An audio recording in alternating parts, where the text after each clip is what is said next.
Okay, good evening all. Welcome to Learners Academy.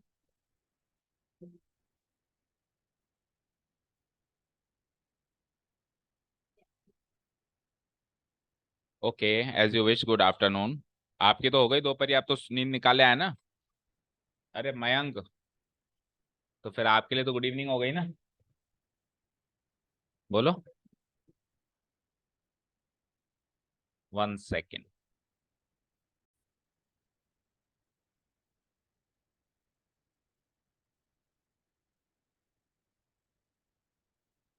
Okay, so in the last video, in the last class, we started subject verb agreement. Yes or no? Subject verb agreement start हो गया। Subject verb agreement के basic rules cover हो गए, मतलब जो बिल्कुल general uses हैं। और जनरल यूजेस क्या है, फटाफट से रिकॉल करो। पहला जनरल यूज ये है, मतलब सब्जेक्ट वर्ब एग्रीमेंट का मतलब क्या है कि सब्जेक्ट और वर्ब के बीच में एक एग्रीमेंट होता है जिसको अपन क्या कहते हैं, कॉनकोर्ड भी कहते हैं। क्या कहते हैं? कॉनकोर्ड। और वो क्या कहता है कि जैसे सब्जेक्ट होगी वैसे ही वर्ब चलेगी, जैसी सब्जेक्ट होगी वैसे ही वर्ब चलेगी। सब्जेक्ट सिंगुलर होगी तो वर्ब सिंगुलर चलेगी, सब्जेक्ट प्लूरल होगी तो वर्ब प्लूरल चलेगी। ठीक है। ऐसा सब्जेक्ट वर्ब एग्रीमेंट का ग्रामेटिकल कॉनकोर्ड कहता है। यानी सबसे पहला कॉनकोर्ड क्या था, ग्रामेटिकल कॉनकोर्ड। वो क्या कहता था, सब्जेक्ट जैसी हो वर्ब वैसी चला दो। ठीक है, सब्जेक्ट जैसा हो वर्ब वैसी चला दो। देन उसके बाद फिर कुछ हमारे पास मॉडर्न कॉनकोर्ड्स भी आए। ग्रामेटिकल कॉनकोर्ड के बाद कुछ मॉडर्न कॉनकोर्ड्स भी है। सेकंड कॉनकोर्ड क्या था हमारा, नोशनल कॉनकोर्ड। नोशनल कॉनकोर्ड क्या कहता था कि सीधे सीधे आप सब्जेक्ट को देखकर वर्ब को मत चलाओ, आप पूरे पूरे सेंटेंस के मीनिंग के अकॉर्डिंग वर्ब को चलाओ, पूरे सेंटेंस के मीनिंग के अकॉर्डिंग वर्ब को चलाओ। वो कौन कहता था, नोशनल कॉनकोर्ड। नोशनल का मतलब होता है एस्टिमेटेड या अनुमानित। ठीक है। और नोशनल कॉनकोर्ड के बाद फिर एक तीसरा कॉनकोर्ड और आया जिसको अपन कहते थे प्रॉक्सिमिटी कॉनकोर्ड। क्या कहते थे? Proximity Concord. प्रॉक्सिमिटी कॉनकोर्ड क्या कहता था कि भैया आप वर्ब को है ना सबसे नजदीकी सब्जेक्ट से चलाओ। प्रॉक्सिमिटी का मतलब होता है नजदीक। ठीक है। ये इस तरीके के तीन कॉनकोर्ड्स हमने सीखे हैं। उसके बाद फिर हमने तीन रूल्स नहीं, चार रूल्स सीखे थे। सबसे पहला रूल क्या था बताओ?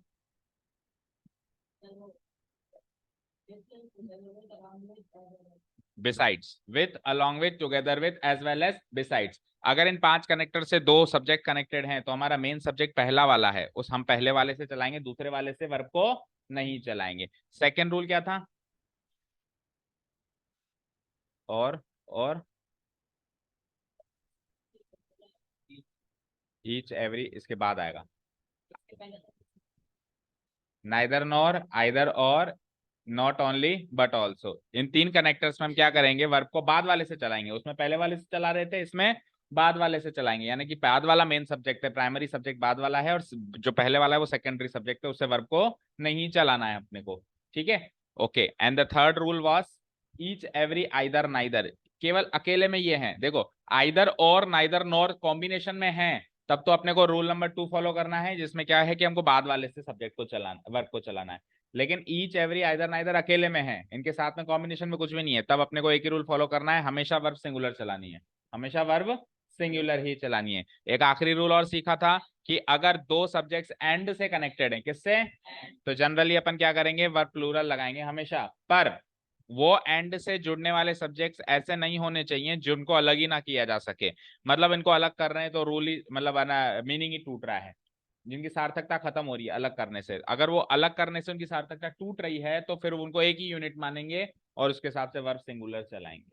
ठीक है। जैसे कुछ एग्जांपल्स लेते हैं हमने, राइस एंड करी, ठीक है ना, bread and butter, slow and steady. अब ये एंड से कनेक्ट हो रहे हैं लेकिन ये क्या अलग अलग नहीं हो सकते, ये एक बार एक ही यूनिट में रहेंगे, तो इनके साथ में वर्ब कैसी चलेगी, singular. Horse and carriage. Okay, चलो। फिजिकल एंड मेंटल अलग अलग हो सकते हैं, उसमें अपन ने देखा था। फिजिकल हेल्थ और मेंटल हेल्थ वाले सेंटेंस में उसको अलग अलग कर सकते थे। ठीक है। चलो, आज का पहला रूल आ रहा है भाई, ध्यान से देखेंगे। सेंटेंस के साथ स्टार्ट कर रहा हूं मैं। और अब कुछ एक्साइटिंग और कुछ इंटरेस्टिंग रूल्स है भैया। अब simple verb, subject singular verb singular, subject plural verb plural करने से काम नहीं चलेगा। ध्यान से पढ़िए सेंटेंस और सब लोग फोकस करें। सबको दिख रहा है? सबको दिख रहा है? Okay. Hundreds of cattle was oblique were seen 2 miles beyond that pasture। सबसे पहले तो इसका मीनिंग बताओ सेंटेंस का पढ़ के। सो, जो सैकड़ों, सैकड़ों कैटल, सीन मतलब देखे गए, देखे गए, बियॉन्ड दैट पास्चर, पास्चर मतलब चारागाह, वेरी गुड, पास्चर मतलब चारागाह, मतलब खाली जगह, ये थूक क्या, ठीक है, पास्चर का मतलब क्या होता है, चारागाह, है ना। तो उस चारागाह से 2 मील बियॉन्ड, 2 मील और आगे चले जाओ, और वो जो जगह है वहां पे सैकड़ों मवेशी देखे गए। सो वॉज आएगा या वर आएगा, वर आएगा। अब मुझे ये बताओ वर किसके अकॉर्डिंग आएगा, कौन सब्जेक्ट का माना है आपने इसमें, हंड्रेड्स ऑफ कैटल माना है, क्या माना है, वेरी गुड वेरी गुड, ठीक है। तो यहाँ पे तो आपने भर दिया आसानी से, हंड्रेड्स ऑफ कैटल के हिसाब से वर, क्योंकि ये सब्जेक्ट था, subject singular, subject plural, verb plural, ठीक है। ये तो आपने एक तरीके से ग्रामेटिकल कॉनकॉर्ड से ही भर दिया, इसको प्योर ग्रामर अप्लाई कर दी। अब इसी सेंटेंस को थोड़ा सा चेंज करते हैं, पढ़ो।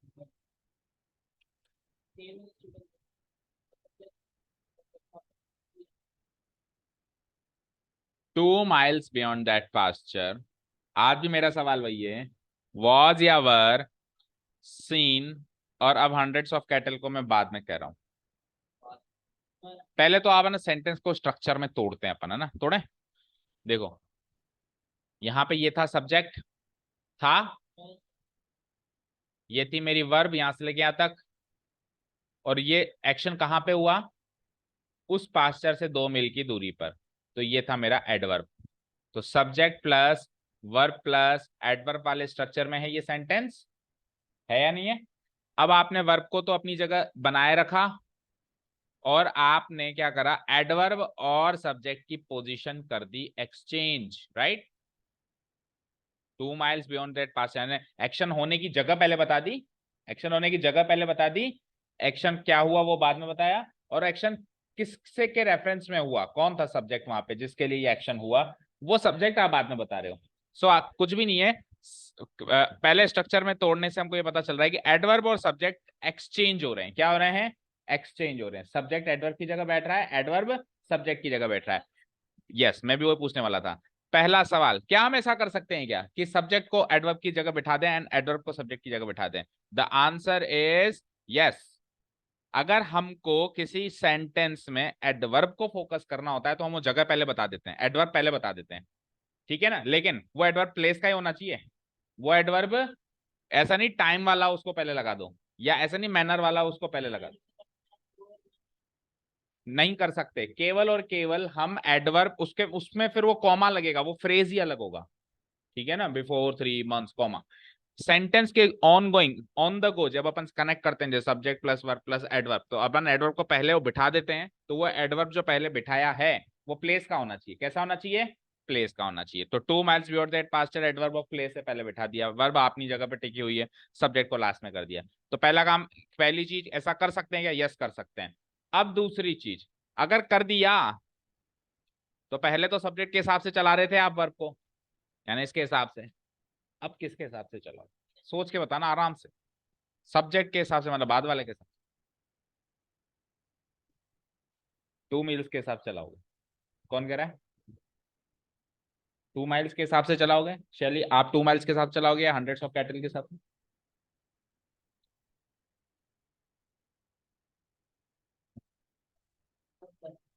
मतलब हंड्रेड्स ऑफ कैटल,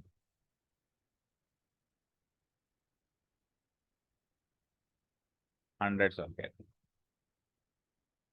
तो बेटा एक चीज याद रखना जिंदगी में, कुछ भी हो जाए, दुनिया इधर की उधर हो जाए, वर्ब हमेशा सब्जेक्ट से ही चलती है, ढूंढो और चलाओ, समझे।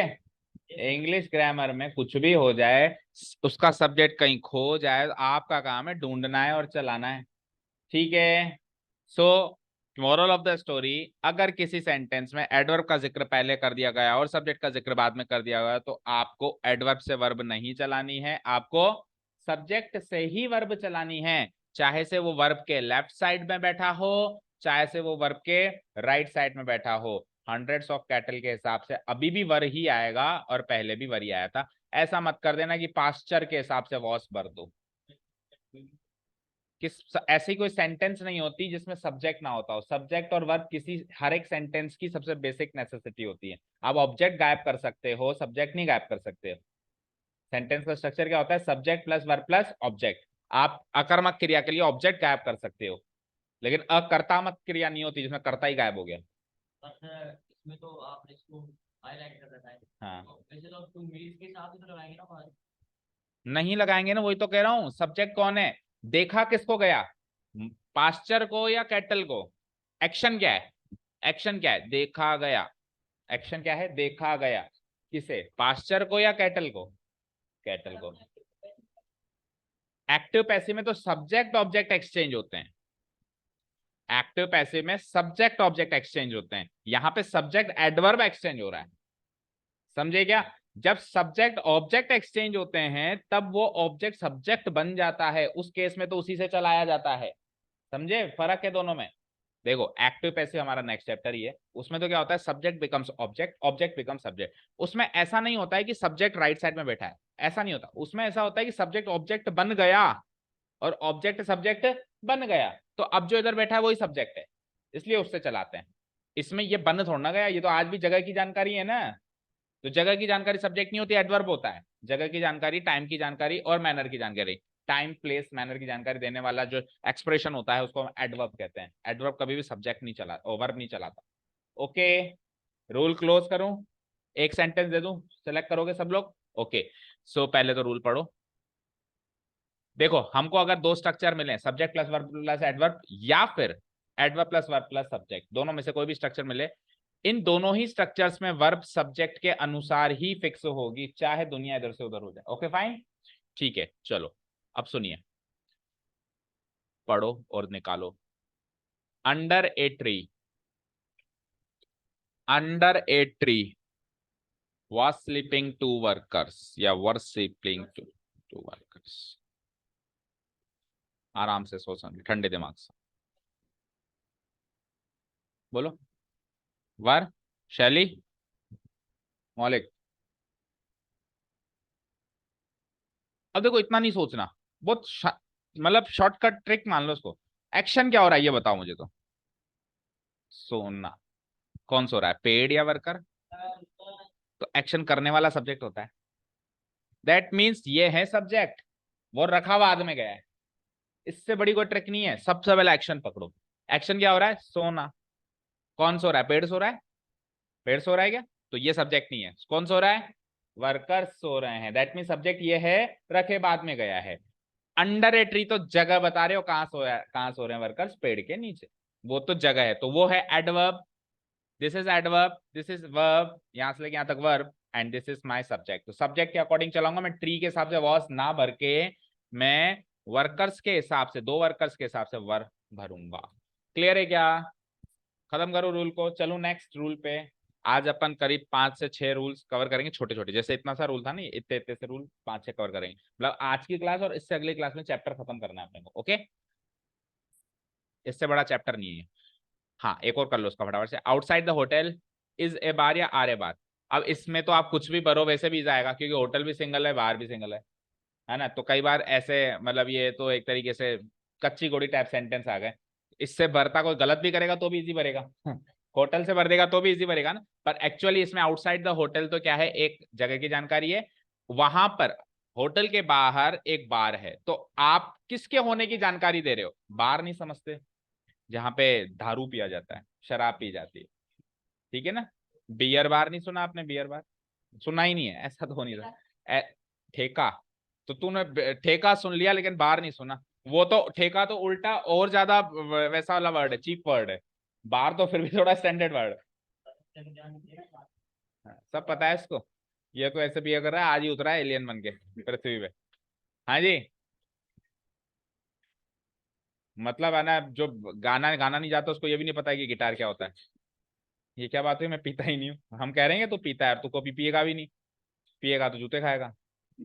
ओके, इधर देख, आउटसाइड द होटल इज या आर ए बार, तो आप होटल के होने की जानकारी नहीं दे रहे हो कि वहां होटल है, आप बार के होने की जानकारी दे रहे हो कि बार वहां है। अब बाहर कहाँ है? वो जगह है, तो आउटसाइड द होटल तो जगह है, ठीक है। और एक्शन का होना मतलब इज या आर क्या है, बी वर्ब है। बी वर्ब का मतलब क्या होता है, होना, कुछ भी होना। तो किसके होने की जानकारी है, बार के होने की जानकारी। So bar is the main subject here. अगर ए बार है तो इस बार दो, कल को अगर यहाँ टू बार्स हो जाते, क्या हो जाते, टू बार्स हो जाते, तो फिर आर आ जाता। डन। हाँ बोलो।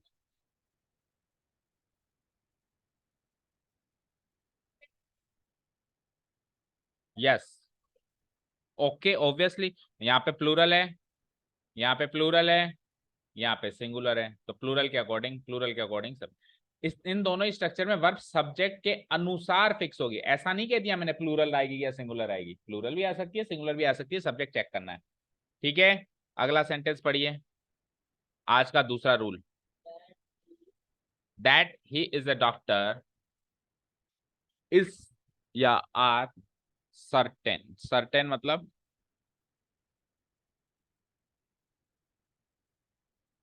बैग हटा देना, नीचे रख दे, अब ध्यान से देख। That he is a doctor is या आर सर्टेन। ये भारी भरकम सा बैग क्यों लेके आते हो इंग्लिश की क्लास में, घर वालों को दिखाने के लिए पढ़ने जा रहे हैं? हाँ, ऐसे कैसे उठा के ले आते हो? हम्म। सर्टेन का मतलब आपसे पूछ रहा हूं मैं। सर्टेनिटी अनसर्टेनिटी नहीं सुना क्या? निश्चित। सर्टेन मतलब निश्चित। तो सेंटेंस का मीनिंग बताओ अब। जो नहीं, की। यहाँ पे दैट का मतलब की, दैट का मतलब जो से भी निकलता है जब वो रिलेटिव प्रोनाउन होता है। दैट का मतलब की से भी निकलता है जब वो नाउन क्लोज को कनेक्ट करता है। कि वह एक डॉक्टर है, ये बात निश्चित है। कि वो एक डॉक्टर है या निश्चित है। ठीक है, सपोज करो लड़ाई चल रही है कि वो एक डॉक्टर है या नहीं है, तो मौलिक कहता है नहीं वो डॉक्टर है या निश्चित है, यानी कि ये बात निश्चित है। डॉक्टर निश्चित नहीं है, डॉक्टर तो पता नहीं, डॉक्टर तो इंसान है, कोई भी इंसान निश्चित थोड़ा ना होता है। ठीक है ना, कोई भी इंसान है, कभी भी टपक सकता है। ठीक है, पर ये बात निश्चित है कि वो एक डॉक्टर है। सो बताओ इज या आर? इस किसके अकॉर्डिंग, ये बता सकते हो आप, किसके अकॉर्डिंग आपने इस भरा यहाँ पे? सब्जेक्ट आपको सिंगुलर कहाँ दिखा? ए डॉक्टर मतलब डॉक्टर के हिसाब से भरा आपने, पक्का ना? प्रॉमिस? ये ले मैं दो डॉक्टर कर देता हूँ, या डॉक्टर की संख्या बढ़ा देता हूँ। सर्टेन कोई इंसान, कोई व्यक्ति, वस्तु, स्थान, कोई सब्जेक्ट।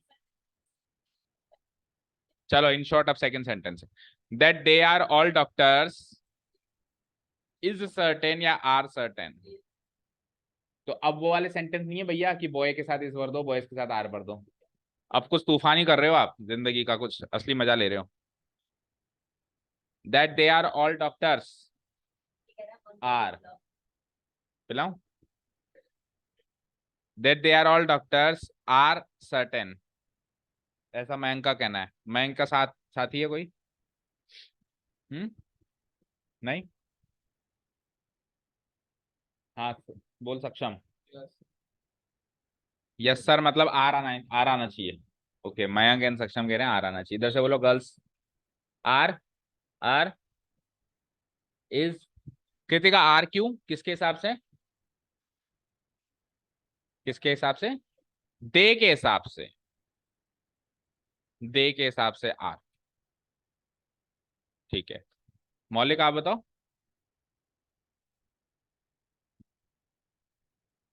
किस? देखो बेटा, कि वह एक डॉक्टर है, अब सुनना ध्यान से सुनना, ये बहुत ही कॉम्प्लिकेटेड सा रूल है, हर किसी को समझ नहीं आता। कि वह एक डॉक्टर है, ये एक बात है, ये एक इंफॉर्मेशन है, ये एक इंफॉर्मेशन, और वो इंफॉर्मेशन निश्चित है कि वो सारे के सारे लोग डॉक्टर्स हैं, ये भी तो एक ही इंफॉर्मेशन है। डॉक्टर की संख्या बढ़ा दी तो इंफॉर्मेशन की संख्या थोड़ा ना बढ़ गई, मैसेज तो वही है, मैसेज तो एक ही है। तो आज भी तो एक ही बात निश्चित है। मैंने पहले भी कहा था कि डॉक्टर निश्चित नहीं है, तो डॉक्टर वो एक निश्चित नहीं, तो सारे भी निश्चित नहीं है। निश्चित क्या है, ये बात निश्चित है, ये इंफॉर्मेशन मैं पक्की दे रहा हूं, पक्का सबूत के साथ दे रहा हूं कि वो डॉक्टर, वो सारे के सारे डॉक्टर। समझ आया? सुनो, अब सुनो, देखो, आपने डायरेक्ट इनडायरेक्ट किया होगा, राम सेड टू मोहन, या राम टोल्ड मोहन, तो वहां पे अपन दैट से कनेक्ट करते हैं। किससे कनेक्ट करते हैं? वहां पे दैट का मीनिंग निकल के आता है की से। तो उसके आगे फिर अपन बात कर देते हैं राम ने मोहन को क्या कहा। तो राम ने मोहन को जो कहा वो तो आगे की फिर पूरी एक कथन है, पूरा वाक्य है। वो जो आगे वाला वाक्य है ना वो उठा के पहले रख दिया है। दैट के बाद वाला जो वाक्य होता है ना उसको उठा के पहले रख दिया है। पता है उस वाक्य को, वो वाक्य के अंदर वाक्य है, वो वाक्य के अंदर वाक्य है, वो उपवाक्य है, वो क्या है? क्लॉज है। उस क्लॉज को पता है क्या कहते हैं? रिपोर्टेड स्पीच तो वो डायरेक्ट इनडायरेक्ट के नजरिए से है ना, पार्ट्स ऑफ स्पीच के हिसाब से वो नाउन क्लॉज है। क्या है वो? भाई वाक्य के अंदर जब वाक्य आता है तो उसको क्लॉज बोलते हो, लेकिन वो क्लॉज भी तीन तरह के होते हैं, noun clause, relative clause, adverb clause. Relative clause तो अपन ने प्रोनाउन चैप्टर में पढ़ा था, जो जिसने ज से जो जुड़ जाते हैं वो रिलेटिव क्लॉज होते हैं, लेकिन की से जो जुड़ते हैं वो नाउन क्लॉज होते हैं। जो की से जुड़ते हैं वो कौन होते हैं? नाउन क्लॉज होते हैं। डन। अब अगर एक सेंटेंस में क्लॉज ही सब्जेक्ट का काम कर रहा है, ये पूरा क्लॉज है जो सब्जेक्ट का काम कर रहा है, ये भी पूरा एक क्लॉज है जो सब्जेक्ट का काम कर रहा है, तो क्लॉज तो एक ही है ना। उस क्लॉज के अंदर क्या घटनाक्रम चल रहा है उससे हमको क्या लेना देना? उस क्लॉज के अंदर एक डॉक्टर की बात हो रही है, 100 डॉक्टर की बात हो रही है, 50 मरीजों की बात हो रही है, जो भी हो रही है तो वो एक सिंगल क्लॉज। हाँ बोल, क्या कहना चाह रहा है? क्या कह रहा है? ऐसे बार बार मत बोल, एक बार बोल दे। अब मत बोलना बार बार, है ना? एक ही बार बोला। अब मत बोलना, ये सर। ठीक है ना? एक दिन में एक बार बोल दिया कर, उसमें उसको प्रॉब्लम नहीं है, ठीक है? कभी भूल जाए तो फोन करके बोल दिया कर, पर ऐसे क्लास के बीच में मत बोला कर, ठीक है भाई? अब आ जाओ यहाँ पे। सो कुल मिला के एक ही वाक्य है, वो एक ही क्लॉज है, तो सिंगल क्लॉज है तो इज आएगा, और इधर भी इज आएगा। फिर कोई कहेगा सर इसमें तो फिर हमेशा इज आएगा, नहीं इसमें भी आ रहा सकता है। क्लॉज दो कर दो, इंफॉर्मेशन दो कर दो। कैसे? Example, that he is a doctor, एक बात तो मैंने ये कह दी, सुनना ध्यान से। And is a nice person, and is a, अब मैं दो जानकारियां दे रहा हूं, दो क्लोजेस हैं। अब दोनों क्लोजेस निश्चित हैं, उनका डॉक्टर होना भी निश्चित है, उनका नाइस होना भी निश्चित है। अब आप भर दोगे आ, समझ गए? सो क्लॉज की संख्या बढ़ जाए तो फिर आर भर देना। बेटा सर्टेन कोई नाउन नहीं है जिसका प्लूरल हो जाए, सर्टेन एक एडजेक्टिव है। गुड का गुड्स थोड़ा ना करते हैं, बैड का बैड्स थोड़ा, ब्यूटीफुल का ब्यूटीफुल्स थोड़ा ना करते हैं, एडजेक्टिव का प्लूरल नहीं करते ना। तो सर्टेन तो एडजेक्टिव है, कोई नाउन नहीं है जिसका प्लूरल कर दिया। ठीक है, क्लियर है? समझ गए? ठीक है। एक और तरीका इस चीज को समझने का, देखो, अगर मैं इस पूरे क्लॉज को इट मान लूं, क्या मान लूं? तो अब बताओ इट के हिसाब से इजी भरोगे ना? मतलब इस पूरी बात को मैं ऐसे लिखता, देखो, इसको इट लिख देता, इट इज सर्टेन, फिर ये बात बताता that he is a doctor. It is certain that he is a doctor, ये बात निश्चित है कि वो एक डॉक्टर है। तो ये दैट क्लॉज जो है बाद की जगह बस पहले रखा हुआ है, इसलिए कंफ्यूजन हो रहा है। अगर उसको बाद में रख देता तो आप सब लोग इट के साथ से हिजी भर के आते, समझ गए? और ये पूरे का पूरे बात में बाद में रख देता और इसकी जगह इट लगाता तो भी आप इट के साथ अगेन इजी भर के आते हैं। क्लियर है क्या? ओके। सो रूल को इसको थोड़ा सा ग्रामेटिकली बोलते हैं, ये तो थोड़ा सा देसी भाषा थी। ग्रामेटिकली क्या बात, क्या रूल है कि अगर कोई क्लॉज सब्जेक्ट का काम करे, यदि सेंटेंस में कोई क्लॉज ही सब्जेक्ट का कार्य करे तो सिंगुलर वर्ब का प्रयोग करते हैं। तो ये क्लॉज है, ये बात तो जल्दी पकड़ लेगा तू, है ना? ठीक है, सिंगुलर वर्ब का प्रयोग करेंगे अगर कोई क्लॉज ही सब्जेक्ट का कार्य करेगा, क्योंकि क्लॉज संख्या में एक ही क्लॉज है वो। ओके, चलो, दो रूल हो गए आज के। नेक्स्ट रूल बताया ना, पांच छः छः सात। हाँ, हाँ बोलो, अरे बताओ, रूल चालू हो गया अगला।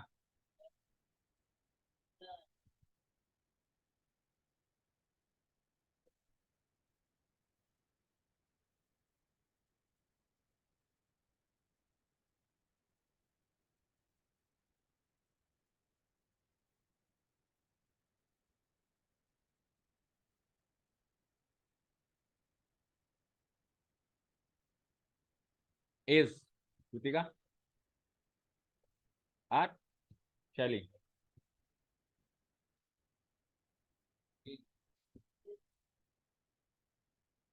कृतिका इसमें तो कहीं कोई प्लूरल सब्जेक्ट ही नहीं है, लेकिन मैं तो एक ही की जानकारी दे रहा हूँ ना। क्लास में एक लड़का है, अच्छा चलो क्लास में बहुत सारे कर देते हैं, क्लास में बहुत सारे कर दें। अब आप डिसाइड करना, अगले सेंटेंस में बताओ सब लोग। 10 बॉयज कर दिया मैंने क्लास। हम्म, ये सेंटेंस रटा रटा है, सबको पता ही है, there are 10 boys in the class, है ना। आपको अगर सर इजी रूल दे दिया आपने। अच्छा चलो मुझे एक चीज बताओ, ठीक है, तो इसमें वर्क किससे चली है बताओ चलो, कहाँ है वो सब्जेक्ट। तो देखो जब सेंटेंस की शुरुआत देयर या द फॉलोइंग से हो, क्या कहा मैंने, द फॉलोइंग का इसमें सेंटेंस नहीं, एक्सरसाइज में है ना, देयर या द फॉलोइंग से अगर सेंटेंस की शुरुआत हो, ये देखो द फॉलोइंग का मिल गया, तो इसमें भी क्या आएगा, the following is the problems या the following are the problems, are the problems. तो दोनों वर्ड शामिल हो गए, दोनों वर्ड कवर हो गए। अगर सेंटेंस की शुरुआत हम देयर या द फॉलोइंग से करते हैं तो सबसे पहली चीज तो जैसे ही शुरुआत होगी उसके जस्ट बाद में वर्ब आएगी, आ रही है, चेक करो। और ये बात भी निश्चित है कि उसके बाद एक नाउन आएगा, चेक कर लेना। ऐसा कभी हो ही नहीं सकता कि देयर या द फॉलोइंग से स्टार्ट हो रहा हो। हाँ, नहीं है क्या, फिर क्या, आप बताओ, क्रिया है, बताओ विशेषता है, क्या है, समस्याएं, यही तो है, कॉमन नाउन है। अगर उसका नाम प्रॉब्लम ना होता तो आप कैसे कहते कि मुझे क्या है सर, मुझे एक बहुत बड़ी वो है, वो क्या है, वो तो कोई रखना चाहे आप जैसा तो कोई रख ले, ठीक है, ओके। हाँ बताओ चलो, आओ इधर आओ।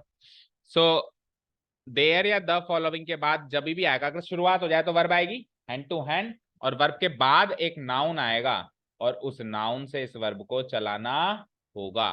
सो चेक करो, a boy is, 10 boys are, the problems, समझ गए। जस्ट वर्ब के जस्ट बाद वाले नाउन से वो वर्ब डिसाइड होगी, जस्ट बाद वाले नाउन से, ठीक है। रूल इज इन दोनों ही स्ट्रक्चर्स में वर्ब नाउन के अनुसार फिक्स होगी। कौन सा वाला नाउन, जस्ट बाद वाला, ऐसा नहीं कि सर वो भी तो एक नाउन है उससे चलाऊं मैं, नहीं, जस्ट बाद वाला, ठीक है ना। ऐसे तो क्लास भी एक नाउन है, तो क्लास वाला नहीं, ठीक है। अब इसमें बताओ, नेक्स्ट रूल है ये,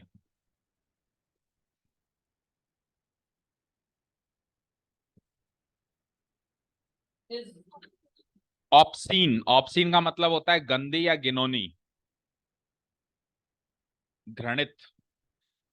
ये वो घिनौनी फिल्म्स हैं जो कि यूथ को उनके नैतिक पतन की ओर ले जाती हैं।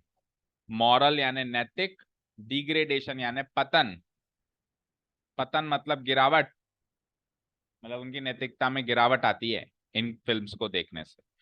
अब बताओ क्या इसमें सिलेक्शन होगा, इज या आर, इज,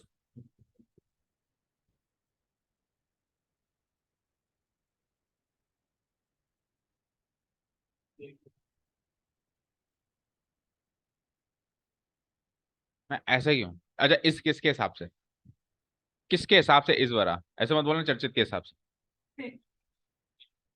क्या क्या दिखा आपको सिंगुलर जो आपने इस बार दिया, इस सिंगुलर के इट के हिसाब से, okay।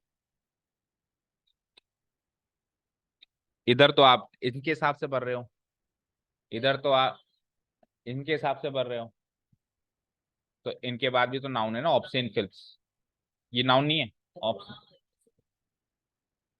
ठीक है।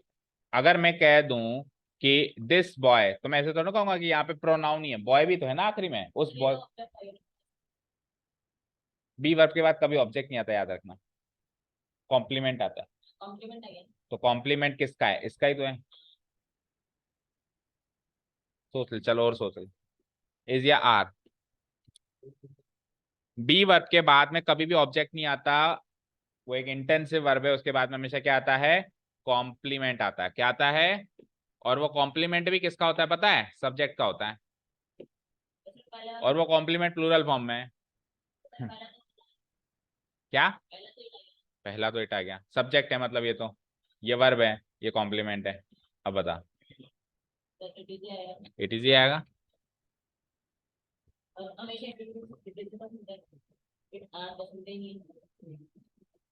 हम्म, मेरे हिसाब से लगाओ, हाँ, सक्षम बोलो, इस, सो द रूल इज कि जब सेंटेंस की शुरुआत इट से हो जाए, सारी जनता बाढ़ में गई, सॉरी, कुछ पढ़ना ही नहीं है। इट के हिसाब से हमेशा इज आएगा, मतलब सिंगुलर आएगा, इज नहीं आएगा। आने में वॉस भी आ सकता है, कुल मिला के सिंगुलर आएगा। इट के हिसाब से हमेशा सिंगुलर आएगा। आगे वाले लोग भ्रमित करें, उनसे भ्रमित नहीं होना है। इसमें बाद वाले नाउन से चलती है। देयर और द फॉलोइंग में वर्ब के बाद वाला नाउन डिसाइड करता है। इट के केस में वर्ब के बाद वाला नाउन नहीं डिसाइड करेगा, पहले वाला खुद इट ही डिसाइड करेगा, और इट के हिसाब से सिंगुलर ही चलना चाहिए हमको। समझ गए? So the rule is it के साथ सिंगुलर वर्ब का प्रयोग किया जाता है। टोटल कितने रूल्स कवर हो गए, जल्दी बोलो? 4। सबसे पहले वाला कौन सा था? अरे आज के भाई, ऐसे तो फिर ऐसे तो 7 हो गए फिर। एडवर्ब वाला, सब्जेक्ट और एडवर्ब के एक्सचेंज वाला, तो सब्जेक्ट एडवर्ब एक्सचेंज हो जाए तो भी सब्जेक्ट से ही चलानी है। सेकंड रूल क्या? सब्जेक्ट, वो तो बेटा चैप्टर ही है, वो तो चैप्टर ही यही चल रहा है कि सब्जेक्ट के अकॉर्डिंग को वर्ब फिक्स करना है। लेकिन उसके अंदर अलग अलग चीजें, अलग अलग कॉम्प्लिकेशंस निकल के आ रही है ना, उसी की तो बातचीत चल रही है। वो तो यही है, इससे पहले एक और निकल गया। क्लॉज, अगर कोई क्लॉज सेंटेंस में, कोई उपवाक्य अगर सेंटेंस में सब्जेक्ट का कार्य करे तो उपवाक्य अकेला है, इसलिए वर्ब सिंगुलर लगाएंगे। वर्ब क्या लगाएंगे हम? सिंगुलर। तीसरा देयर और द फॉलोइंग, इसमें क्या करेंगे? वर्ब के बाद के नाउन के अकॉर्डिंग। देयर या द फॉलोइंग के बाद वर्ब आ जाएगी, उसके बाद नाउन आ जाएगा उसके अकॉर्डिंग। चौथा नहीं आएगा, ठीक है? ऐसे बोल, सोच के देखो। देयर इज ही देयर इज ए बॉय तो बोल दिया, देयर इज ही, देयर इज इट ठीक है? इट इज देयर फिर भी बोल सकते हो आप, देयर इज इट कभी सुना है आपने? देयर इट इज, तो देयर के बाद वर्ब नहीं आई ना, ठीक है? हाँ बोलो आगे। चौथा रूल है, इट के साथ हमेशा सिंगुलर वर्ब का प्रयोग होता है। चलें 5वें रूल की तरफ आज के। चेक करो यार, 7-8 रूल्स करो। पेज आफ्टर पेज, पेपर कहाँ दिख रहा है तेरे? पेज आफ्टर पेज इज या are missing from the book. इस पेज, इस किताब के एक के बाद, पेज आफ्टर पेज का मतलब एक के बाद एक पेज मिसिंग हो रहा है, गुमता जा रहा है। एक गुमा, उसके पीछे पीछे दूसरा गुमा, उसके पीछे पीछे तीसरा गुमा।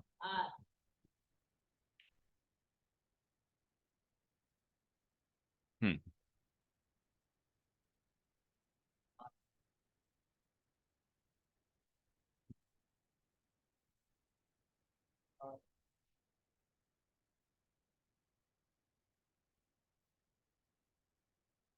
आराम से, टेक योर टाइम, मैं कहीं भाग के नहीं जा रहा। जितना दिमाग अभी लगाओगे उतनी अच्छी अंडरस्टैंडिंग होगी। क्लास का इंपॉर्टेंस इसलिए है कि क्लास में भी आप खुद दिमाग लगा रहे हो, वीडियो से तो क्या करोगे, काट काट के देख लोगे, रूल पढ़ लोगे, बट अभी आप खुद दिमाग लगाओगे। ऐसे पाला पलटना, ऐसे बिन पहनने के लोटे की तरह आप पार्टी नहीं बदल सकते। तो आर ही लॉक हुआ है आपका। तो आपके पीछे पीछे इन तीनों ने भी हार बोला था भाई, ऐसे क्या कर रहा है? तो तो तेरा आर है पक्का? हाँ।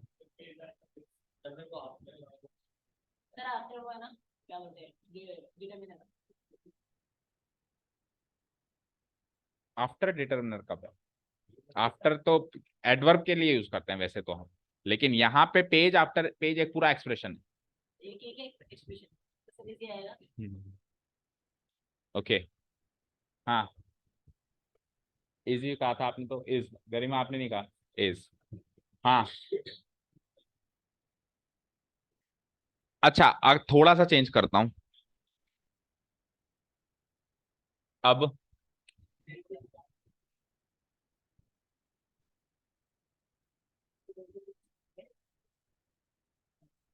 अब दिमाग का दही हो गया ना तो ऐसे सेंटेंस आते हैं एग्जाम में, ये है मॉडर्न ग्रामर के सेंटेंस। राम खाना खाता है नहीं आएगा समझाओ अपने दोस्तों को ऐसा नहीं, डोंट कमेंट ऑन एनीवन। हाँ इधर देख ले, आर ऊपर में इज, नीचे में आर, तो सीधे सीधे आप तो पेज और पेजेस से चला रहे हो। अच्छा अब सुनना ध्यान से, इसमें तो आपने पेज से चलाया और इसमें आपने पेजेस से चलाया। और अगर ऐसे कर दूं, एक सिंगुलर एक प्लूरल, अब क्या करेगा? मतलब दोनों सिंगुलर थे तो सिंगुलर भर दिया तूने, दोनों प्लूरल थे तो प्लूरल भर दिया तूने। अब ऐसे ट्रिक खेल लूं मैं, अब पहले वाले से, तो यानी कि तूने हर हर किसी में पहले वाले से चला है, तो हर किसी में पहले वाले से नहीं चलाया तूने ऐसा? हाँ, सेकंड वाले में सेकंड वाले में भी इज,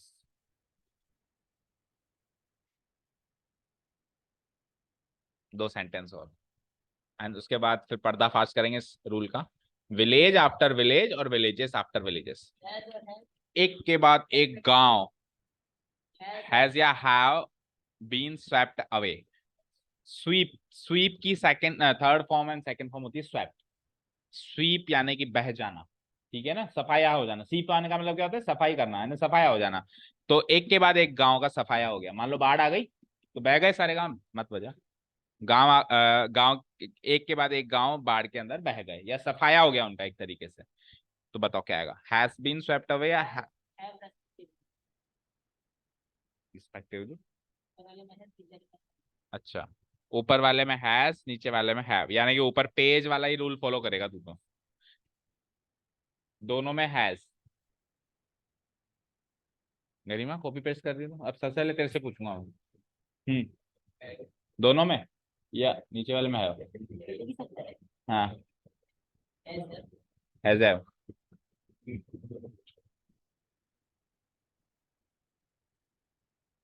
हम्म, दोनों में, चारों में मतलब सिंगुलर, उसमें दोनों में इज इज, इसमें।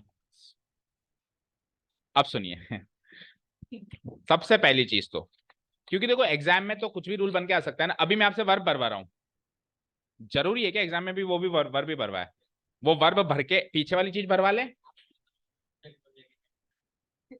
अरे सब्जेक्ट वर्ब एग्रीमेंट का ही क्वेश्चन आएगा क्या? ऐसा फिक्स है क्या?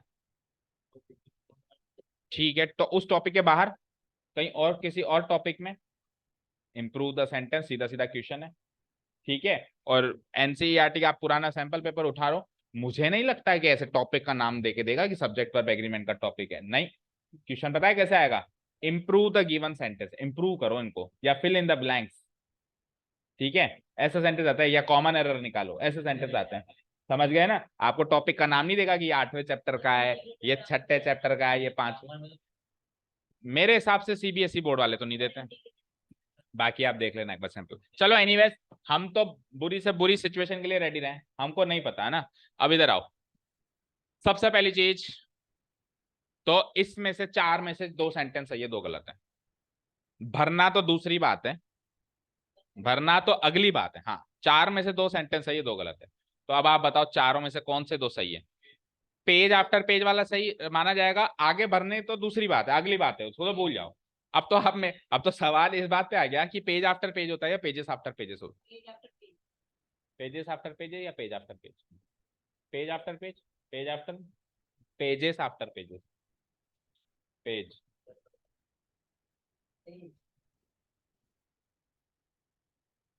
फिर नीचे भी विलेज, विलेजेस, पेजेस। ओके, सो पहला तीसरा सही, दूसरा चौथा गलत। दैट मीन्स आफ्टर से दो प्लूरल नाउन कभी नहीं कनेक्ट होंगे, ठीक है। कौन कनेक्ट होगा? सिंगुलर ही कनेक्ट होंगे। Page after page, village after village, test after test, तारीख के बाद तारीख, सुना होगा ना, तारीख पे तारीख। तो वो तारीखों पे तारीखों नहीं होता, तारीख पे तारीख ही होता है। So page after page, village after village, ठीक है, समझ गए? अच्छा जी, पहली चीज तो एक क्लियर हो गई। अच्छा, अब आप अब भरो, चलो अब तो इसमें तो भरना ही नहीं है, तो सेंटेंस ही गलत है। अब तो केवल इसमें ही भरना है। अब भरो, देखें। सिंगुलर सिंगुलर, तो वेरी इजी रूल, आफ्टर से दो नाउन कनेक्ट होंगे, वो दोनों सिंगुलर होंगे, उनके हिसाब से वर्ब चलेगी, वो भी सिंगुलर चलेगी। Rule closed, okay, rule closed. Noun singular after noun singular बराबर वर्ब सिंगुलर। वो ऐसा कुछ हो ही नहीं सकता ना, इसने आफ्टर से कनेक्ट करके ही दिखा दिया ना, सिंगुलर और सिंगुलर ही होगा, ऐसा भी नहीं होगा सिंगुलर प्लूरल या प्लूरल सिंगुलर, कॉम्बिनेशन ही एक ही चलेगा, सिंगुलर सिंगुलर। ओके, एंड उसके बाद फिर वर्ब भी सिंगुलर। क्लोज करूं रूल को, चलूं आगे? ओके, सोच के बताना, भयंकर रूल है।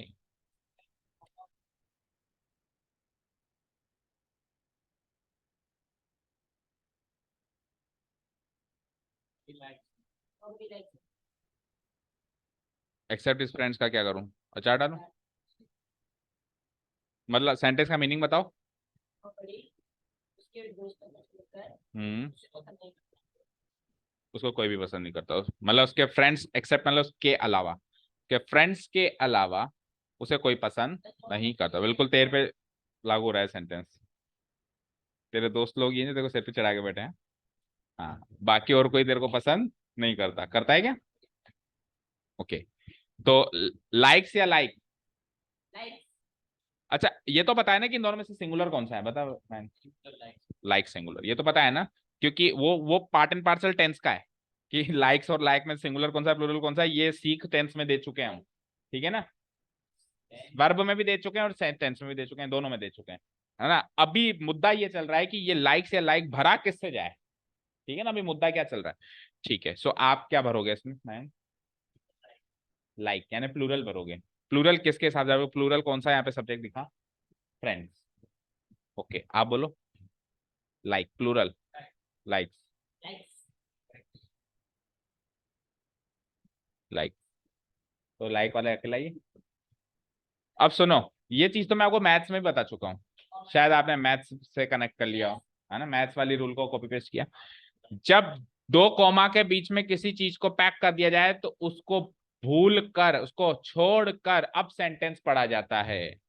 तो अब अगर मैं पढ़ूं तो नोबडी के हिसाब से क्या बनेगा?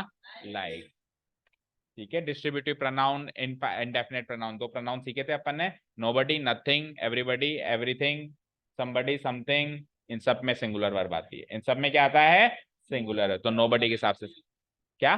नो वन को नन कहते हैं, नो वन को बाय यूज नहीं होता, मतलब क्या नहीं मानते? तो फिर नन किसको कहते हैं? किसी को कहते ही नहीं, ऐसे कहती हुई किसी को कहते ही नहीं, तो फिर नन, हाँ, नन नहीं आता, तो नन कहाँ आता है? नहीं, आप आपको नहीं पता, लेकिन आप सवाल करो ना फिर, ठीक है, आप प्रॉपर रीजनिंग पूछो इस चीज की, इस चीज की आपको रीजनिंग पूछनी है सर, फिर मैम बताओ आप what is the difference between no one and none. Okay, हाँ, आप क्या कह रहे थे?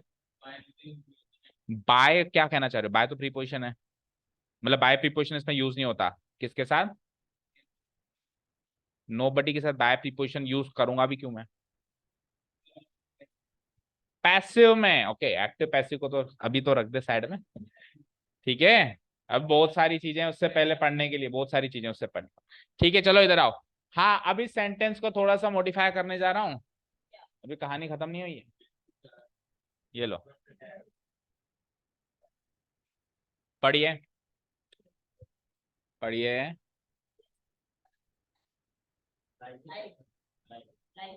क्या डिफरेंस क्या है?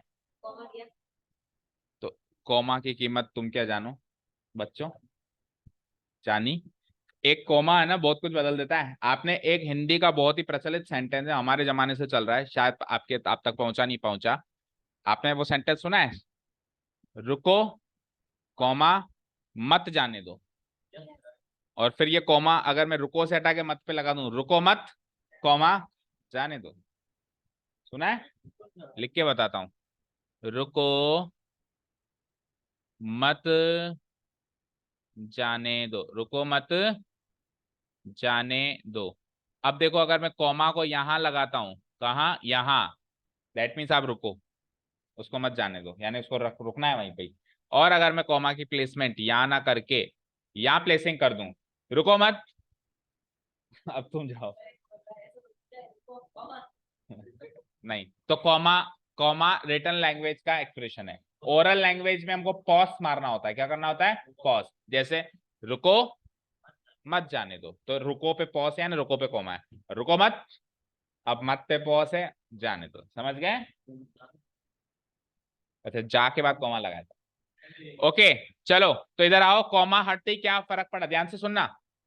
नो बडी, अब सुनो, मीनिंग मीनिंग वाइज आ जाओ। आपने सही भरा है, वैसे लाइक्स इधर आएगा, लाइक इधर आएगा, बट मीनिंग वाइज आ जाओ। ये चीज क्लिक ना करे तो मीनिंग तो हर चीज हर जगह क्लिक करता है।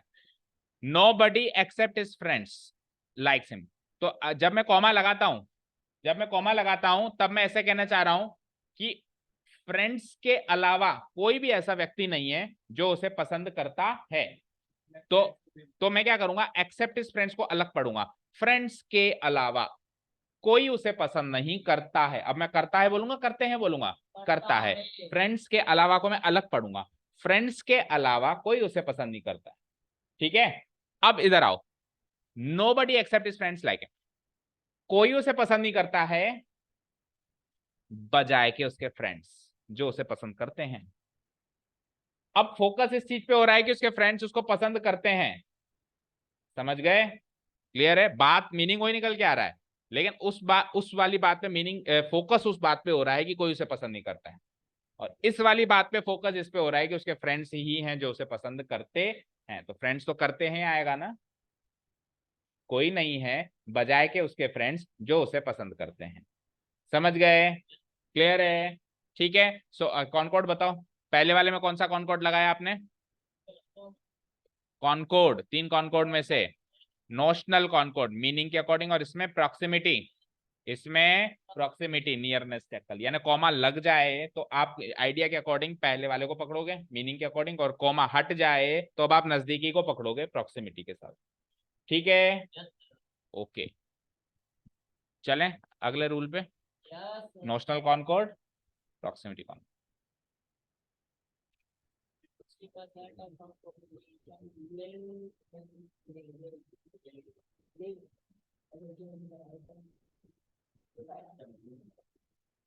60% of our population lives in village, ये लिव इन विलेज। हमारी जनसंख्या का 60% जनसंख्या जो है गांवों में विचरण करती है, रहती है। ठीक है, हाँ, लिव्स या लिव्स यानी सिंगुलर, पर परसेंट तो 60 है।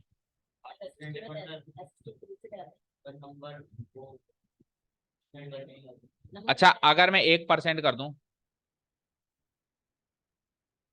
अब मैं ऐसा लगाऊंगा, तो अब लिव्स, तो 1 पे भी लिव्स और 1 से ज्यादा पे भी लिव्स।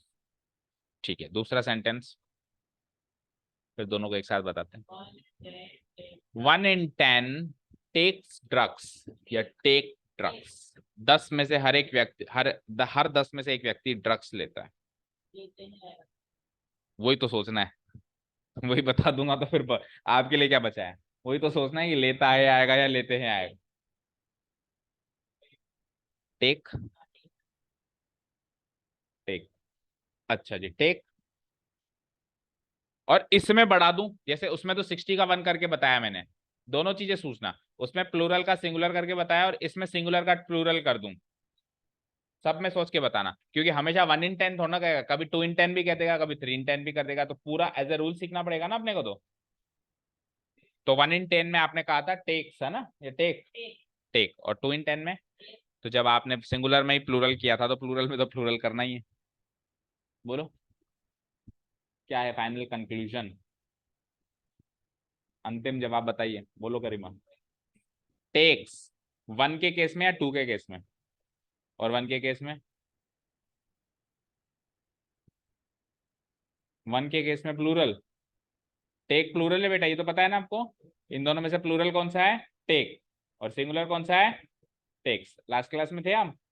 नहीं थे, वीडियो भी नहीं देखा, फिर आपको पता है ये चीज कि वर्ब के आगे अगर एस लग जाता है तो वर्ब सिंगुलर हो जाता है। ये सिंगुलर वर्ब है, ये प्लूरल वर्ब है, ये सिंगुलर है। ठीक है, ओके, अब बताओ।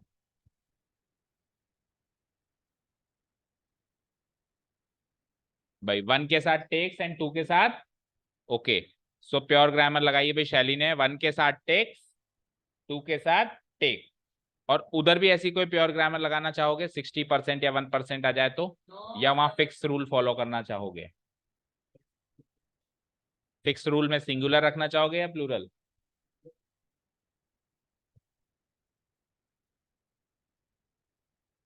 प्लूरल, ठीक है। तो गर्ल्स, गर्ल्स का जवाब आपसे बिल्कुल डिफरेंट है, सुन लो गर्ल्स का जवाब क्या बता, आप भी एग्री करो। गर्ल्स कहती हैं कि परसेंटेज के केस में तो दोनों में फिक्स रूल है, चाहे से 1% हो चाहे 60% और वो जो रूल है वो प्लूरल को सेलेक्ट करवाता है। और यहाँ पे 1 in 10 2 in 10 में आप 1 या 2 से चलाओ, तो 1 के हिसाब से टेक्स, 2 के हिसाब से टेक्स, मतलब यहाँ फ्लक्चुएटिंग है और वहां फिक्स है। गलत है।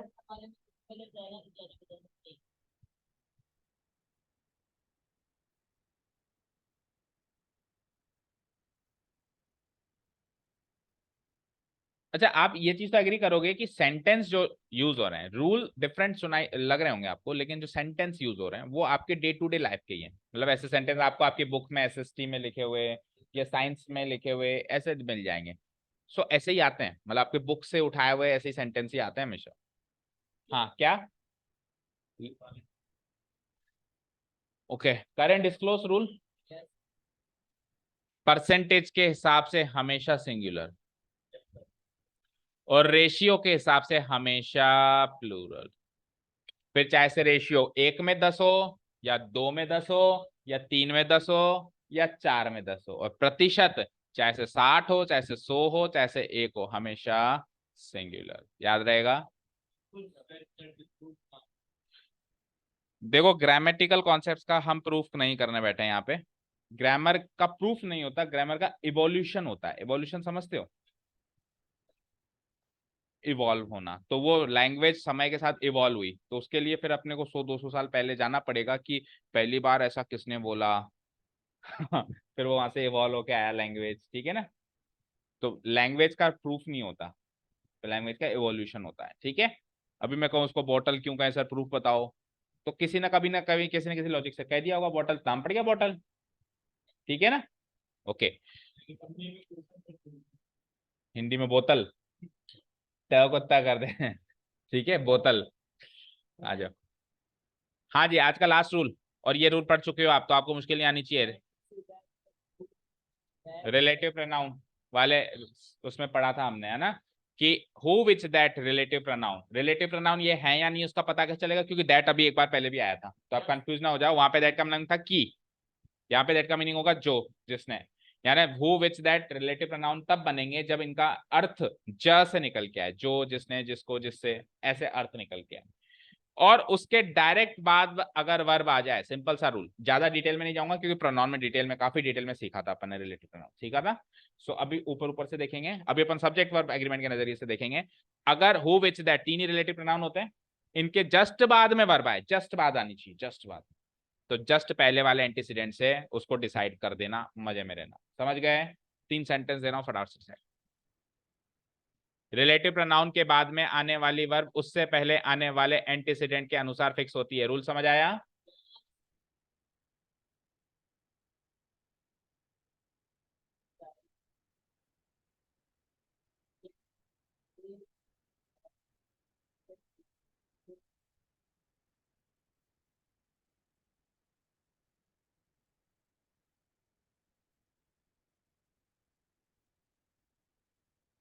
चाय पियोगे?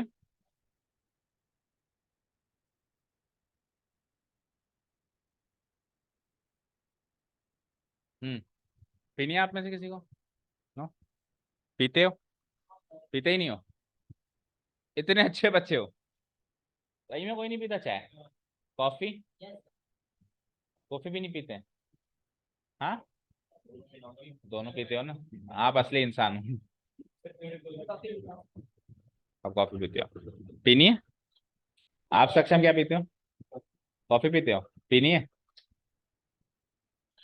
ठीक है, चलो अभी बताओ फिर इसको। नहीं पीनी है, जाओ फिर घर। हाँ, मतलब ये रूल खत्म करके जाओ।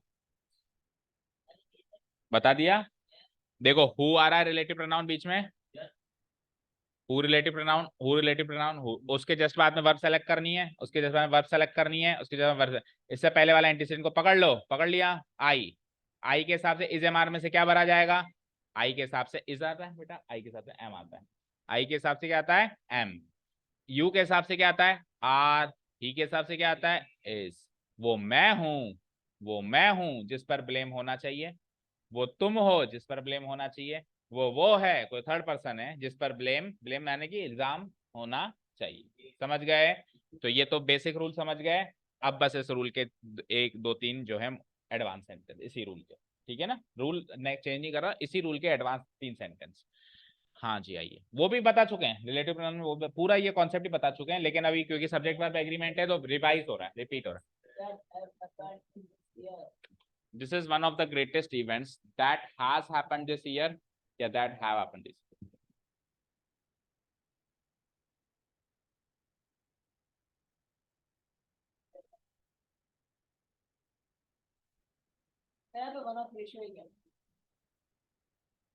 वो 1 in होता है, 1 in 10, 2 in 10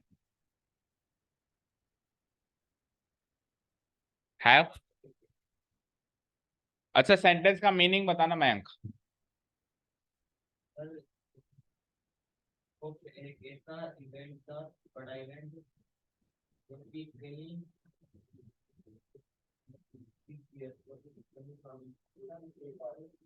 आप बताओ Malik meaning.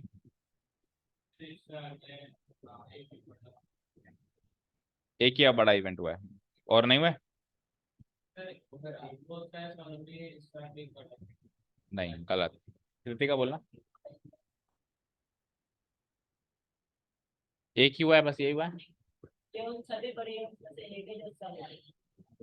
This is one of the greatest events, बड़े इवेंट्स या महान इवेंट्स में से ये वाला इवेंट एक है, उनमें से एक है जो कि इस साल हुआ है। तो इस साल अकेला वो हुआ है या सारे हुए हैं? ये वो उन महान इवेंट्स में से एक है जो इस साल हुआ है या हुए हैं?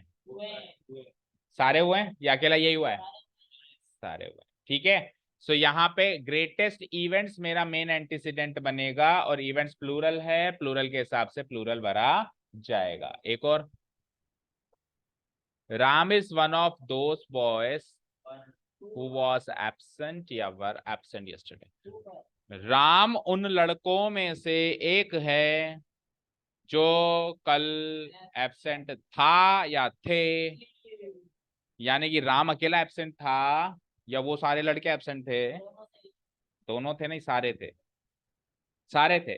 वो सारे लड़के एब्सेंट थे, उन सारे लड़कों में से राम एक है, ऐसा कहना चाह रहे हो? राम उन सारे लड़कों में से है जो कल एब्सेंट थे, उन सारे लड़कों में से एक लड़का है जो कल एब्सेंट थे। सो अगेन मैं क्या करूंगा, जैसे वहां पे ग्रेटेस्ट इवेंट्स के हिसाब से भरा था, अभी दोस बॉयज के हिसाब से प्लूरल भर दूंगा, राइट। आखिरी आज का, नहीं एक क्लास और लगेगी अभी, ज्यादा नहीं, 5 6 रूल हो रहे इतने, मतलब जितने आज पढ़े ना इससे कम ही है। This is the only one of her novels that is in demand nowadays, या that are in demand nowadays.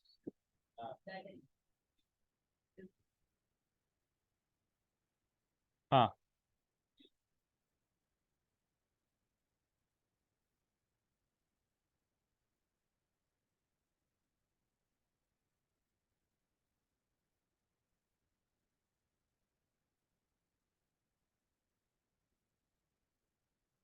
हम्म, इधर फोकस करो।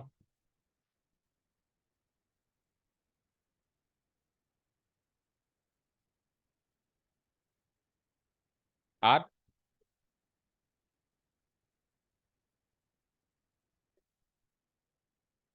सक्षम,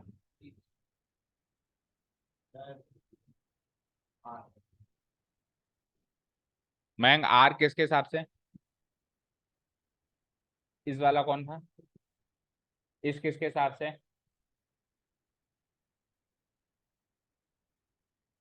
यस। अब सुनो, यह नोवेल उसके सारे नोवेल्स में से एक नहीं है, सिर्फ एक है, ओनली लगा हुआ है, जो अभी डिमांड में चल रहा है, तो सारे डिमांड में नहीं है एक ही डिमांड में। समझ गए? सो अब सुनो, इस अब ये मीनिंग वाइज अगर सोचने जाओगे तो दिक्कत आएगी ना। तो अब शॉर्ट ट्रिक बताऊं, इधर देख लो, सब लोग देख लो शॉर्ट ट्रिक। अगर केवल वन ऑफ लिखा हुआ है, केवल वन ऑफ लिखा हुआ है, वन ऑफ इस तरीके से लिखा हुआ है, तो आप प्रॉक्सिमिटी कॉनकोड लगाओगे और पहले वाले के हिसाब, मतलब जो नजदीक है उसके हिसाब से सेलेक्ट करोगे, राइट। ठीक है, लेकिन अगर ओनली वन लिखा हुआ है, वन ऑफ नहीं लिखा हुआ, only one of, one of और ओनली वन ऑफ में फर्क है। ओनली वर्ड क्या कर रहा है, उस पर फोकस कर रहा है कि वही डिमांड में। तो ओनली वन ऑफ अगर लिखा हुआ है तो अब सारे नॉवेल्स डिमांड में नहीं है, अब उसके सारे नॉवेल्स में से सिर्फ एक यही वो नॉवल है दैट इज इन डिमांड, तो वही डिमांड में। सो ओनली वन के हिसाब से लाएंगे। तो इसमें फिर हम क्या लगाएंगे, नोशनल। ओनली लगते ही तो नोशनल, ओनली हटते ही प्रॉक्सिमिटी। क्लियर, समझ आया? बोलो, ओनली लगेगा तो सिंगुलर। अच्छा, इस ये क्वेश्चन अभी मैं करने वाला हूं, ठीक है। और ओनली हटेगा तो प्लूरल। चलो अब इसी जो इसने जवाब दिया इसी फॉर्म में क्वेश्चन है। अगर अगर वन ऑफ लगा हुआ है, अगर क्या लगा हुआ है, और इधर वर्ब भरी जा रही है, जैसे अभी भरी जा रही है, तो आप इधर वर्ब क्या भरोगे उसके ऑप्शंस दे रहा हूं। ऑप्शन नंबर ए सिंगुलर भरोगे, ऑप्शन नंबर बी प्लूरल भरोगे, and option number C can't say मतलब सर सिंगुलर भी आ सकती है प्लूरल भी आ सकती है, मतलब और भी कुछ देखना पड़ेगा, उसके हिसाब से भरेंगे। बोलो, वन ऑफ के केस में क्या भरोगे? वन ऑफ के केस में क्या भरेगा मैम? Singular, always singular. इसका आगे ऑलवेज मान लो, ये always singular always plural, always not singular then always plural. Always can't say मतलब कभी भी नहीं बता पाओगे आप, है ना, आपको सोचना पड़ेगा और कुछ। मौलिक आप बोलो। C can't say, can't say singular. बेटा वन ऑफ के केस में तो इन दोनों में प्लूरल भरी है, सिंगुलर कहाँ भरी है हमने? ये वन ऑफ आ रहा है ना, अब इसमें क्या भरी थी हमने? वन ऑफ के बाद इवेंट्स के हिसाब से प्लूरल, बॉयज के हिसाब से वर्ब। तो ऑलवेज सिंगुलर आंसर तो तब होता है जब हमेशा सिंगुलर होती, दो में भी प्लूरल भर दी तो ऑलवेज सिंगुलर आंसर हो सकता है क्या? अब भरो, अब भरो कांट से। ओके, तो सबका आंसर कांट से है, आपका आंसर सी कांट से ही है ना। अब सुनो, सबका आंसर कांट से है, सबका आंसर कांट से है, ठीक, हाँ सी है, ठीक है। तो सुनिए, सबका आंसर कांट से यानी कि सिंगुलर भी आ सकती है प्लूरल भी आ सकती है, सिंगुलर भी आ सकती है प्लूरल भी, सिंगुलर प्लूरल दोनों दोनों आ सकती है, दोनों आ सकती है। इन दोनों सेंटेंस में क्या आई थी बताना जरा? इन दोनों सेंटेंस में वन ऑफ वाला ही सेंटेंस है, ये अभी जो मैंने क्वेश्चन किया उसी का सेंटेंस है। क्या आई थी? आप कह रहे हो दोनों आ सकती है, कैसे? मैं वन ऑफ की बात कर रहा हूँ, ओनली वन ऑफ की बात नहीं कर रहा हूँ। ओनली वन ऑफ अलग केस है, वन ऑफ अलग केस है। हाँ, अब बदल दिया, या अभी भी कांट से प्लूरल? क्यों? अच्छा, पहले सिंगुलर क्यों लगा आपको?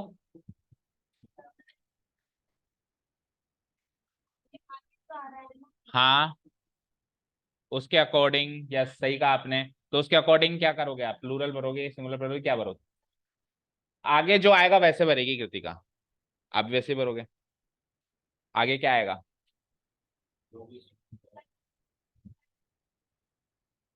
यानी दोनों आ सकते हैं, गलत। वन ऑफ के बाद वाला नाउन प्लूरल होता है, पहले चैप्टर में सीखा था नाउन में। वन ऑफ बहुतों में से एक होता है या एक में से एक होता है? बहुतों में से एक होता है ना। तो वन ऑफ के बाद वाला नाउन हमेशा क्या आता है? तो जब अगर वन ऑफ के बाद वाला नाउन प्लूरल है तो क्या ये सिंगुलर हो सकता है? तो फिर ये प्लूरल, तो इसके हिसाब से भरोगे तो हमेशा प्लूरल।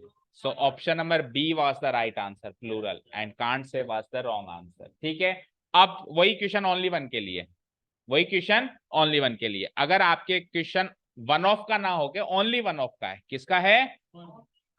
ओनली वन ऑफ का आपका क्वेश्चन है। अब मयंक बताएगा कि singular, option A always singular, option B always plural, and option C वही कांट से। ऑलवेज सिंगुलर या can't say? Always singular, always singular, always singular. अब बोलना जरा।